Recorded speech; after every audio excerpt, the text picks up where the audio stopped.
et sur le précieux sang de notre Seigneur Jésus-Christ et le cœur immaculé de Marie.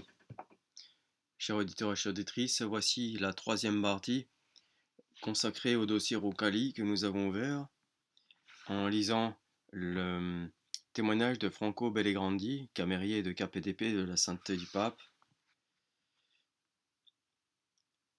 Roncalli, le franc-maçon. Toute l'expérience accumulée durant ces 4 années de vie militaire passée au contact des paysans et des ouvriers en uniforme, Roncalli l'emporta avec lui après avoir quitté son uniforme gris-vert et repris l'habit ecclésiastique. Et elle allait bientôt se manifester à l'époque tumultueuse de l'après-guerre, lorsque les grèves et les troubles transformeraient le pays en un vaste organisme frémissant, avec les barricades et la cavalerie dans les rues, avec les cortèges et les drapeaux rouges, avec les coups de feu, les bombes, les morts et les blessés. Traînant dans les rues, la masse des démobilisés s'enfonçait lentement dans le chômage, le mécontentement et la violence. De retour à Bergame, Don Roncalli, désormais privé de la protection de son vieil évêque, et aussi par suite d'un rapport de police, de son professorat au séminaire, avait obtenu du nouvel ordinaire le poste de directeur spirituel des clercs qui revenaient tout juste de la guerre et avaient repris leurs activités sacerdotales. Ça, nous l'avons vu. Le voilà envoyé en Bulgarie, comme visiteur apostolique. Un printemps timide sourit sur Rome. On est en mars 1925. Le 19 de ce mois, jour de la fête de Saint-Joseph, dans l'église lombarde de San Carlo al Corso à Rome, le cardinal Tacci, secrétaire de la Congrégation pour les Églises orientales, consacre Angelo Giuseppe Roncalli évêque. Le nouvel évêque part donc accomplir sa mission. L'Orient souffre à lui. L'Orient, avec la violence de ses couleurs, les contradictions de son histoire, le sourire impénétrable de ses 1000 religions, accueille Roncalli et l'enveloppe de sa splendeur magique. C'est là que le prêtre de Soto il Monte, donc Roncalli, est attendu par son destin, car c'est derrière l'étincelante phosphorescence de ces ciels des 1001 nuits que va se tracer la route qui fera gravir à Roncalli les marches conduisant au siège de Pierre. Avec le titre d'archevêque d'Andrinople, Roncalli arrive dans la nouvelle Bulgarie née du traité de Neuilly afin de se rendre compte de la situation qui est celle des catholiques locaux, latins et orientaux, et de réorganiser leurs rangs. Il se rend partout dans le pays en automobile, et quand les routes sont impraticables, à dos d'âne, pour apprendre à connaître en profondeur la réalité de ce peuple, difficile à comprendre et à séduire. Les contacts avec les communautés chrétiennes disséminées sur tout le territoire bulgare sont difficiles à établir. En 1927, au terme d'un travail diplomatique extrêmement prudent et patient, il enfin la possibilité de rencontrer Stepanos Ovejniemian, le métropolite des Arméniens. Dans la vie de Roncalli, cette rencontre peut se définir comme le premier pas sur la voie de l'œcuménisme, qui sera l'axe autour duquel va tourner, sans varier d'un seul degré, l'aiguille aimantée de la politique de cet homme destiné à révolutionner le monde contemporain en 5 années de pontificat. Le fait que Monseigneur Roncalli réside en Bulgarie constitue le premier succès de sa prodigieuse personnalité. Tout d'abord, il agit seul. Il est donc libre de prendre, certes dans les limites de son action diplomatique, toutes les décisions qu'il juge utiles à l'accomplissement de son mandat. Il ne répond directement à personne de ses initiatives. En outre, il travaille dans un pays qui, quoique figurant parmi les plus hospitaliers du monde, civilisé, il est le seul à louer une partie du budget de l'État aux réfugiés arméniens et russes, aurait posé, du fait du grand nombre de religions et de groupes ethniques qu'on y trouve, un problème considérable à tout représentant du Saint-Siège appliquant une approche diplomatique traditionnelle. C'est donc là un terrain idéal pour Roncalli, qui élabore sa propre diplomatie faite de contacts divers informels et de relations humaines concrètes rapidement nouées. Des personnages de toute opinion politique et croyance religieuse sont invités à sa table, pour autant qu'ils puissent servir ses fins. Et la table dans l'envoyé du pape ne sera pas facile à oublier, par ceux qui ont l'heure d'y déjeuner ou dîner. La bonne chair et le bon vin sont peut-être la seule faiblesse, entre guillemets, de Roncalli. Sa table sera toujours couverte de succulentes nourritures et de grands vins. L'appétit ne lui fera jamais défaut et restera remarquable tout au long de sa vie, à l'exception de ses derniers mois ici-bas, lorsque l'angoisse du repentir s'abattra sur ses épaules en même temps que la maladie, et, jointe à elle, aura raison de lui. En 1931, le Saint-Siège rend permanente la mission initialement temporaire de Roncalli, et l'évêque, originaire de Soto il Monte, donc toujours Roncalli, est nommé délégué apostolique, le tout premier du Vatican en Bulgarie. Il restera dans ce pays 3 autres années jusqu'à la fin de 1934, où il est transféré de Sofia à Istanbul et Athènes avec le titre de délégué apostolique en Turquie et en Grèce et archevêque de Messambria. Pire encore, Roncalli est envoyé comme délégué apostolique non seulement à Athènes, mais aussi à Istanbul, capitale de la République turque naissante, à l'époque où sont rédigés les paragraphes du traité de Locarno ainsi que ceux du traité d'Ankara. Traité ayant pour résultat de contraindre d'1 million de Grecs à quitter la Turquie et 1,5 million de Turcs à quitter la Grèce, avec toutes les conséquences et répercussions politiques et religieuses que l'on peut imaginer, sachant que parmi les rapatriés d'Istanbul et d'Anatolie figure un grand nombre de catholiques grecs qui, depuis des générations, s'étaient habitués à vivre en Turquie, où ils obéissaient à l'Empire ottoman et non à leur propre évêque. La réinsertion de ce groupe catholique, autonome dans le bloc compact de l'orthodoxie grecque, ne va pas manquer de soulever de graves problèmes. C'est dans le bouillonnement sourd de cette réalité que vient s'insérer l'action de l'envoyé du pape, dont la vie prend immédiatement des tons dramatiques. Il sera placé sous la surveillance constante des pouvoirs publics et des sectes religieuses et politiques qui respirent à plein poumon l'antique et sanglante rivalité entre le monde grec et le monde turc. D'autre part, il sera en but à la méfiance exaspérée, et à ce moment précis purement balkanique, de ces deux pays vis-à-vis de la Bulgarie, dont l'évêque de Soto il Monte, donc Roncalli, apporte l'âcre odeur dans les plis de son habit épiscopal.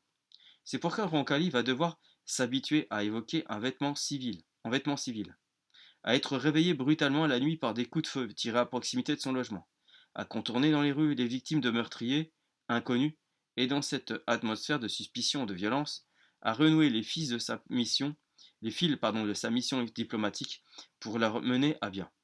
Ceux qui l'ont connu à l'époque se souviennent du délégué apostolique vêtu, comme il disait, en Pékin, enveloppé de tissus souvent sombres, avec son chapeau mou enfoncé sur le front. Il se montrait fort réservé, l'inquiétude et parfois la peur transparaissant derrière son sourire. Toujours le même et toujours rassurant. On sait en toute certitude que pour suivre en tant qu'émissaire du pape, Roncalli dut à l'époque composer avec l'environnement local. Il avait de nombreuses rencontres secrètes avec des individus et des personnalités influentes à l'époque qui lui garantissaient parfois de manière décisive l'heureux aboutissement de ses initiatives. Et c'est précisément au cours de cette sombre période balkanique que se situe historiquement son initiation maçonnique. Dans un livre intitulé Le Prophédier di Papa Giovanni, les prophéties du pape Jean, et publié en 1976 par les éditions Méditerranée, l'auteur Pierre Carpi relate l'histoire de cette initiation. On est en 1935, donc un an après qu'il soit arrivé à Istanbul, si je ne me trompe pas. La maçonnerie tend la main à l'archevêque de Massambria, délégué apostolique en Turquie, au moment le plus difficile de son activité politique.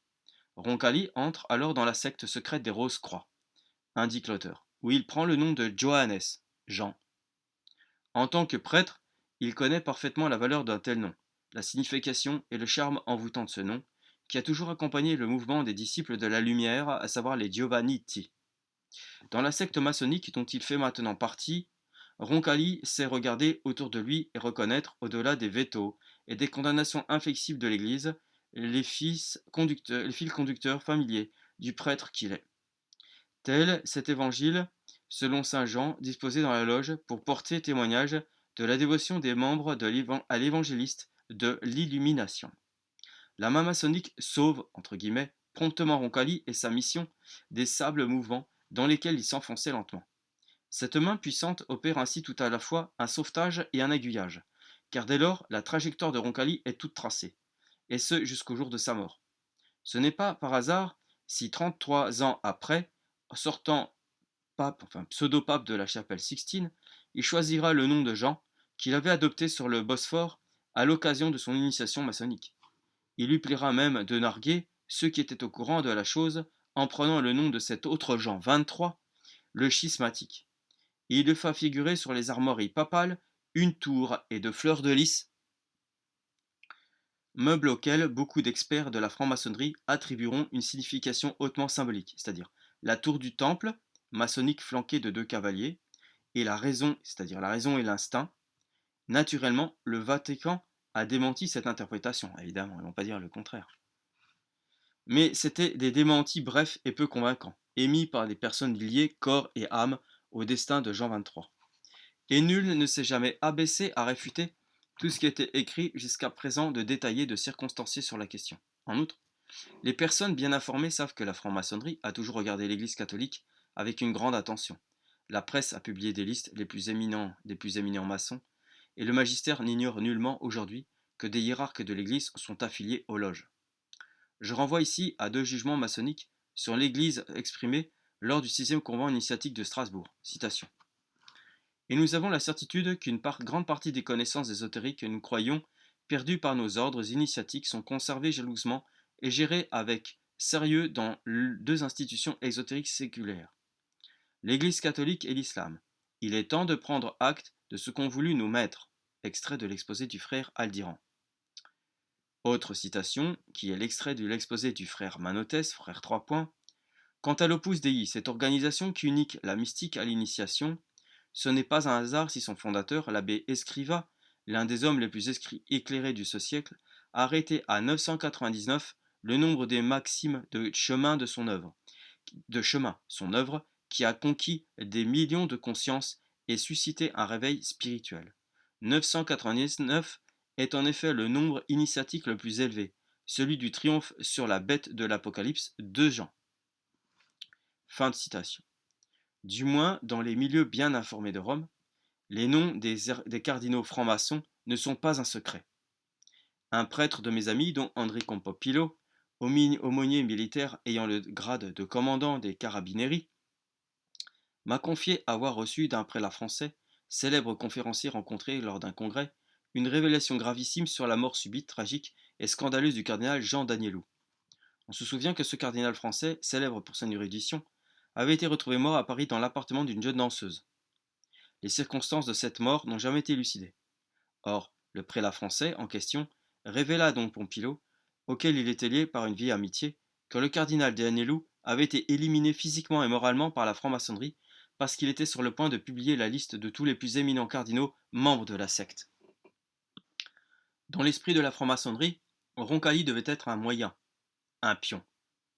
Ce n'est pas pour rien que 2 ans après son élection au pontificat, en 1960, il promut une série d'études relatives aux sociétés ésotériques et initiatiques, ainsi qu'à leurs relations avec l'Église, inaugurant de la sorte un processus qui allait déboucher sur l'annulation de l'excommunication de la secte.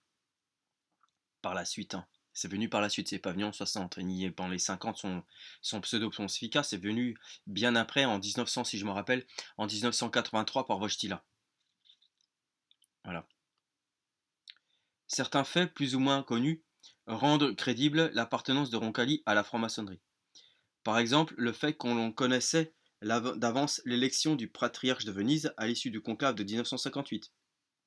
Aujourd'hui, des années après ce conclave, face à la dissolution accélérée des structures millénaires de l'Église provoquée par le Concile œcuménique Vatican II, quelqu'un a décidé de révéler les documents importants et se corroborant mutuellement. L'un de ces documents est la lettre du cardinal Eugène Tisserand à un abbé professeur de droit canonique, dans lequel le prélat français déclare illégale l'élection de Jean XXIII, parce qu'elle avait été voulue et arrangée par des forces étrangères au Saint-Esprit.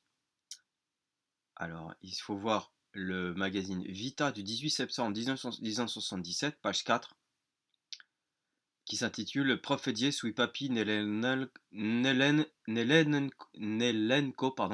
di Sain Malakia par il Minutante. Voilà.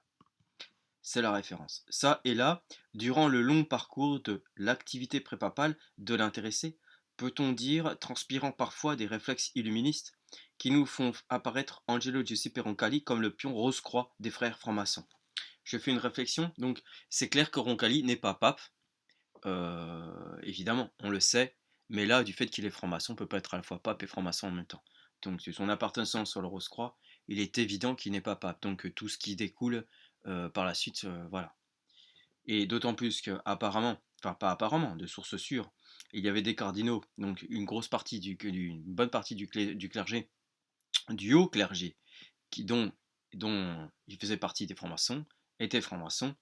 Non plus, on peut dire que l'Église déjà avait une bonne partie donc, du corps ecclésiastique avait déjà apostasié dans leur cœur, puisque le but de la franc-maçonnerie, c'est de lutter contre l'Église. Donc on apostasie. Voilà, c'est une hérésie et en même temps une apostasie. Donc voilà. Je poursuis. En 1941, par exemple, où le délégué du pape accomplit un nouveau et incroyable pas sur la voie de l'œcuménisme, à Sofia, où il est en visite, une rencontre est aménagée pour lui dans un ascenseur, avec le métropolite orthodoxe Stéphan.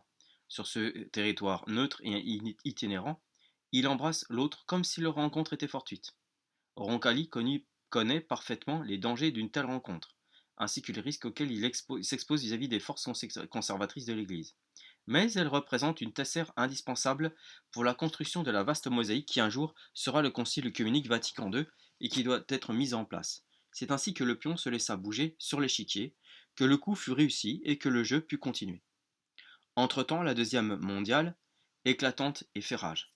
Roncalli évolue dans les décombres de la Grèce, en plein champ de bataille nationale. Alors, comme il s'y attendait le moins, le pion est soumis à un brusque changement de position. Un télégramme chiffré tourne et retourne dans ses mains. Alors, le déchiffreur traduit laconiquement, vous présentez immédiatement stop, transféré comme nonce à Paris, stop, Tardini. En 1944, un épineux problème avait surgi entre la France libérée et le Saint-Siège. Le général de Gaulle voulait procéder à une purge radicale parmi les prélats compromis avec le régime collaborationniste de Vichy. C'est dans ces circonstances que l'après-midi du 30 décembre 1944, le nonce nouvellement nommé arriva à Paris. Roncalli arriva à Paris. Sa nomination était datée du 23, mais il ne déposa ses lettres de créance auprès du général de Gaulle que le matin du 1er janvier 1945. La cérémonie, prévue pour 9h45 précise, fut brève. De Gaulle était flanqué du ministre Bidault et de l'ambassadeur Lauzet. Il se produit alors un fait mineur, qu'on pourrait cependant qualifier aujourd'hui de prémonitoire. Aussitôt après le dépôt des lettres de créance par Roncalli, à 10h30 précise, les diplomates à Paris devaient présenter, comme c'est la coutume, leurs vœux de nouvel an au président français. Le doyen d'âge des diplomates étrangers, censé faire l'allocution protocolaire, était alors l'ambassadeur de l'Union soviétique. Celui-ci était déjà placé à la tête des ambassadeurs et plénipotentiaires avec le texte de son allocution en main lorsque quelques instants avant 10h30, presque au moment arrivé de Gaulle, le nouveau nonce Roncalli, que le droit international désignait à présent comme nouveau doyen d'âge, se précipita pour se placer devant l'ambassadeur soviétique, qui était sidéré, et commença de lire l'allocution protocolaire. Il était 10h30 en ce premier jour de 9h de 1945. 13 ans après, le même Roncalli, désormais Jean XXIII, fera montre de la même précipitation. En 5 ans seulement de pseudo-pontificat, pour devancer l'Union soviétique avec sa politique révolutionnaire et progressiste qui allait ouvrir l'Église au dialogue avec les communistes et à l'acceptation du marxisme, dans la mesure où cette doctrine est utile à la résolution des problèmes de la société. Ce que Pie XII a toujours lutté contre et que l'Église a toujours lutté contre le marxisme et le communisme. Donc, il n'y a pas double. Donc voilà. La pseudo-paix de Roncalli est hérétique. Nous l'avons déjà vu dans la deuxième partie. Je poursuis. Le prêtre de Soto il Monte, Roncalli donc, connaît le succès jusque dans sa nouvelle mission. Il réussit à ne pas satisfaire complètement le gouvernement français sans le contrarier outre mesure. Il ouvre sa nonçature à des visiteurs inattendus, y entretient de fréquentes relations individuelles avec des représentants de la gauche et s'y lie d'amitié avec des personnalités et des ministres membres de la franc-maçonnerie. De cette période française date un incident inconnu de la plupart des gens, qui devait relever un instant le rideau sur l'appartenance alléguée de Roncalli à la secte maçonnique. Son Altesse éminentissime, le prince Chigi Albani della Rovere, alors grand maître de l'ordre souverain et militaire de Malte, avait reçu au siège romain du grand magistère, une lettre du cardinal Canali, qui valait son pesant tracas. Pie XII, protecteur de l'ordre, venait d'apprendre avec une grande douleur que le ministre de l'ordre de Malte, à Paris, était franc-maçon. Au palais magistral de la Via dei Condotti, On parcourut alors en hâte le dossier du baron Marsaudon, récemment nominé à la basse du comte de Pierdon qui a été mis à l'écart. Je fais une autre parenthèse qui est importante ici. Vous voyez combien les francs-maçons, agissent en secret en sourdine. Pie XII ne savait pas que le ministre de l'ordre de Malte à Paris était un franc-maçon. Beaucoup de gens le savaient, pas Pie XII. C'est pour dire que quand Pie XII dit mes ordres, mon commandement s'arrête ici à la porte de mon bureau, ça va dans les deux sens. C'est-à-dire que aussi, ce qui doit remonter aux oreilles de Pie XII ne parvient pas ne franchisse pas la porte de son bureau. Donc quand on dit Pie XII ne bronche pas dans telle ou telle affaire, c'est que forcément il n'est pas au courant. Voilà. Alors aussi autre chose, il était certainement au courant que Vincent Auriol donnait, le franc-maçon Vincent Auriol avait donné la barrette à, comment dire, à Roncalli. Mais c'est un, il peut rien faire Pie XII, même s'il est au courant, parce que canoniquement c'est valable, parce que le cardinal peut recevoir la barrette du chef de l'État, qu'il soit franc-maçon, communiste ou n'importe quoi. Donc là, Pie XII, il peut rien faire par rapport à ça. Et c'est pas une preuve que comme quoi, en soi, que Roncalli soit franc-maçon, puisqu'il était nonce à Paris, nommé par l'Église. Donc s'il est nonce à Paris, bah, il est logique qu'il reçoive sa barrette de la part d'un président, le président de la République. On ne peut pas aller contre ça. Donc c'est pas une preuve en soi attaquable pour déposer Roncalli. Mais vu en même temps, comme je venais de le dire, apparemment cet exemple-là, Pie XII n'est pas au courant de tout. Et c'est après coup qu'on s'aperçoit des choses. Mais c'est un devoir de dire aujourd'hui que Roncalli était franc-maçon et qu'on ne peut pas être franc-maçon et être pape. Et donc tout ce qu'il fait, il est déposé. Ipso facto, tout ce qu'il a fait, c'est déposé. Son élection est nulle. Tout ce qu'il a fait est nul. On est sans église. On est, parce que une bonne partie des plérats du corps ecclésiastique étaient au courant qu'une fois Roncalli était élu, qu'il était franc-maçon. Et ses idées, évidemment, puisqu'il a été élu par le corps ecclésiastique. C'était triché, c'était, comme on l'a vu plusieurs fois, puis en plusieurs témoignages, l'élection a été truquée. Donc si elle a été truquée, et même parcimonie, donc elle est sans valeur. Et donc le corps ecclésiastique trempe dedans. Il est imprégné de ça. Une grosse partie. En fait, Pie XII se retrouve un peu comme César, c'est pas comparable évidemment, mais où César se fait assassiner, il se retrouve entouré de ses ennemis. Ben, c'est la même chose. C'est la même chose. Enfin, on va dire c'est le même ordre d'idée. Pas la même chose, mais le même idée, quoi. Voilà, je poursuis. Donc on est avec le Barsaudon, là, le baron Marsaudon, qui est franc-maçon et qui est récemment nommé à la place du comte de Pierdon, qui avait été mis à l'écart. On découvrit avec un certain soulagement qu'il avait été fait grand croix de grâce magistrale, à l'instigation de son prédécesseur, mais surtout qu'il avait été nommé ministre plénipotentiaire de l'ordre de recommandation de Roncalli, nonce apostolique à Paris. C'est un acte hérétique, ça, Roncalli, ce qu'il fait. Il est nommé ce prédécesseur en tant que ministre, donc il sauve en fait, il aide un franc-maçon. Et c'est un acte hérétique. Le résultat de cette enquête préalable fut immédiatement communiqué au Vatican, c'est-à-dire au cardinal Canali, qu'on entendit alors s'exclamer. Pauvre Roncalli, voilà, bah voilà, même Canali le dit. Je suis désolé d'avoir à l'embarras ainsi, et j'espère que celui ne lui coûtera pas le chapeau de cardinal. Le Vatican fit en sorte, le plus discrètement du monde, que l'ordre envoya aussitôt à Paris une personne de confiance, afin de procéder à une enquête approfondie. Le grand magistère était dans une situation délicate, car il s'agissait de ménager les trois personnages concernés, le nonce, par son assistance précieuse à l'ordre de Malte, dans le règlement de certaines affaires délicates avec l'Argentine, le comte de Pierdon, pour ses bons et loyaux services, d'abord à Bucarest, puis à Paris, et le baron Marsaudon, lui-même pour l'action méritoire qu'il avait menée afin d'obtenir la reconnaissance officielle de l'ordre par le gouvernement français. Au terme d'un travail de sélection minutieux, on nomma comme visiteur magistral un aumônier professe de l'ordre, monseigneur Rossi Stockalper, qui était aussi chanoine de Santa Maria Maggiore, à ce titre homme du Vatican. L'intéressé partit immédiatement pour Paris. On lui avait conseillé de commencer sa mission d'information par le père Berthelout, membre de la Compagnie de Jésus et expert des questions maçonniques. Consulté avec la plus extrême discrétion, le jésuite confirma au visiteur que le baron Marsaudon était non seulement un franc-maçon, mais un 33e degré, et un membre à vie du conseil de la Grande Loge du Rite écossais. Monseigneur aussi Stockalper poursuivit sa tournée. Il en apprit fort peu de Monseigneur Feltin, archevêque de Paris, qui il adressa son vicaire général, Monseigneur Bohan, au motif que celui-ci connaissait mieux le baron. L'envoyé de Rome eut alors une nouvelle surprise.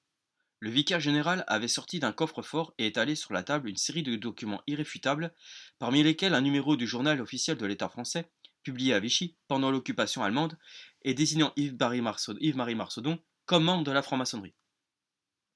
Il y avait aussi 2 ou 3 numéros de magazines maçonniques.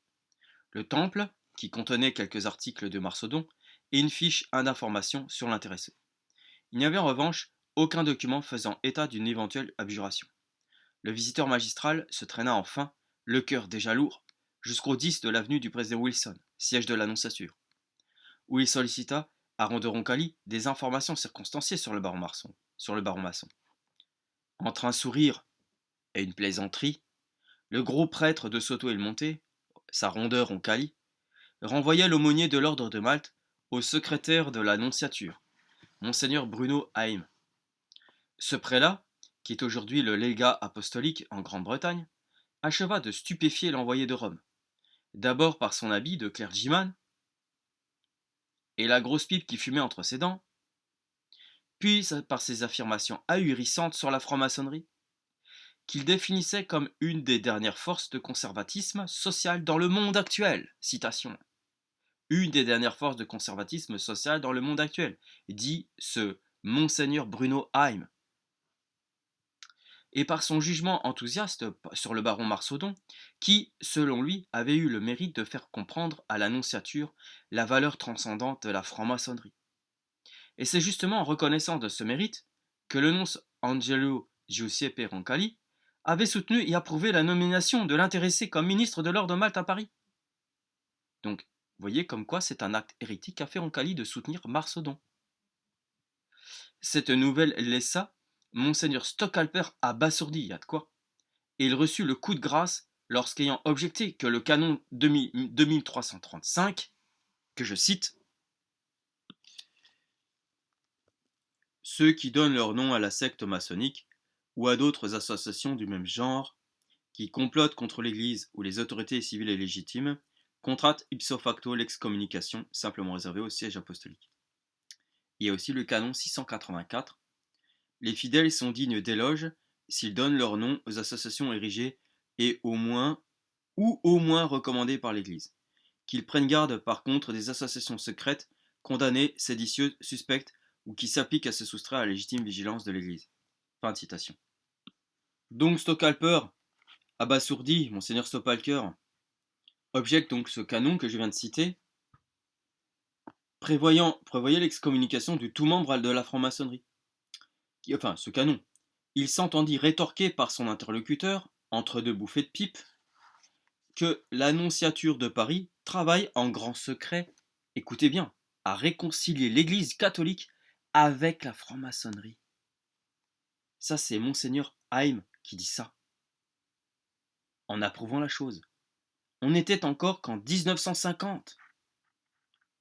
Cet épisode, donc vous pouvez vous imaginer combien la pseudo-élection de Roncalli est truquée. Elle ne vaut rien. 10 ans avant, presque 10 ans avant son élection, presque 10 ans, 8 ans avant la mort du pape Pacelli, du pape Pie XII, eh bien, on a cette gangrène maçonnique qui s'est étalée, propagée secrètement, et qui, après, mais non, vous inquiétez pas, la franc-maçonnerie, elle va aider l'Église. On est copains. Voilà. Je poursuis. Cet épisode semble bien démontrer la connivence de Roncalli avec la franc-maçonnerie. Voilà, c'est clair. L'Église post-conciliaire se réconciliera du reste avec la secte secrète, évidemment. Je conclurai sur la question en faisant part d'une révélation que j'ai reçue il y a un certain temps du comte Paolo Sella di Monteluce. Ce personnage économiste, homme politique, essayiste et journaliste très ami avec Umberto de Savoie, et se vantant de descendre en droite ligne du sénateur Quinto Sella di Biella, fondateur de la droite historique italienne, me communiqua dans le calme de sa demeure romaine, située sur les pentes du Monte Mario, la preuve qu'il possédait de l'attaque perpétrée par la franc-maçonnerie contre l'Église catholique. J'avais trouvé dans son salon, la vaticaniste Gabriella di Montemayor, qui avait fait office d'intermédiaire en vue de notre rencontre. Le comte Sella était en train de ranger des papiers sur une table basse placée devant lui. Le soleil, qui se couchait derrière le Monte Mario, dorait les étagères chargées de volumes anciens aux reliures en parchemin et ses rayons rosâtres, filtrant à travers les rideaux, à peine secoués par la brise du soir, venaient animer les portraits d'ancêtres qui, depuis le mur, contemplaient d'un air sévère leurs descendants érudits, assis devant moi dans un fauteuil, puis le comte, levant la tête et me fixant de ses yeux gris, commença de parler. Citation. En septembre 1958, 7 ou 8 jours avant le conclave, je me trouvais au sanctuaire d'Europe, où j'assistais à l'un des dîners habituels du groupe d'Attilio Botto, industriel de Biella, qui aimait réunir aujourd'hui autour de lui des individus compétents en divers domaines pour parler des problèmes relevant de ceux-ci. Ce jour-là, il avait invité un personnage que je savais être une haute autorité maçonnique en contact avec le Vatican. Ce personnage me dit, tandis qu'il me raccompagnait chez moi en automobile: contrairement à ce qui se murmure dans certains milieux romains, le prochain pape ne sera pas Syrie, parce que c'est un cardinal trop autoritaire. Le conclave élira un pape de conciliation, et celui-ci est déjà choisi, ce sera Roncalli, le patriarche de Venise. Et choisi par qui? Demandai-je, surpris.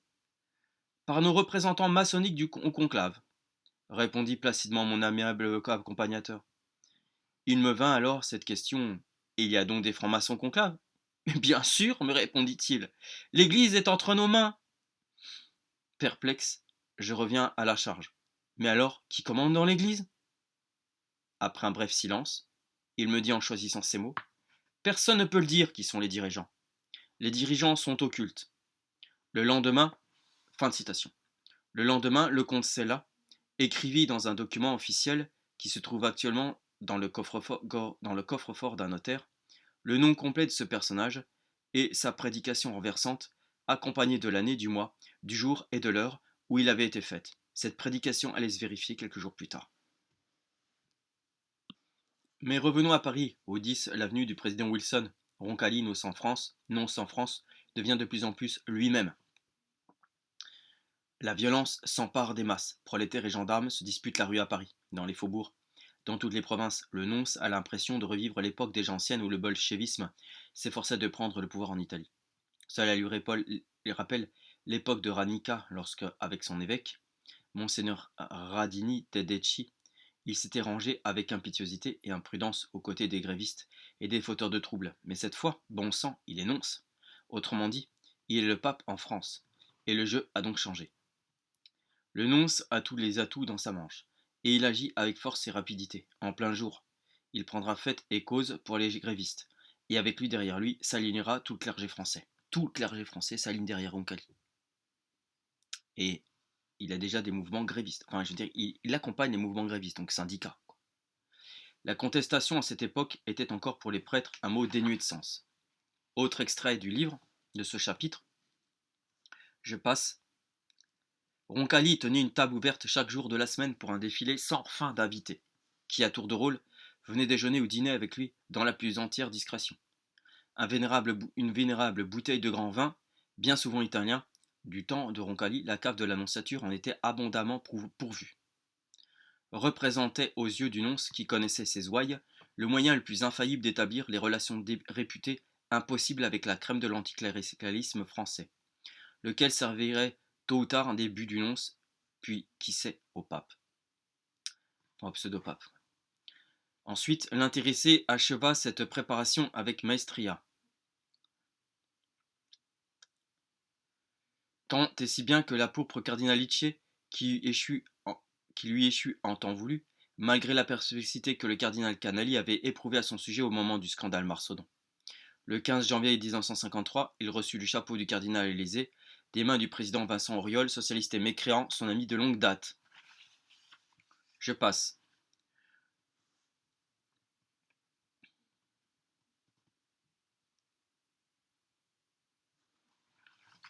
Il y a un acte hérétique, je voudrais l'expliquer.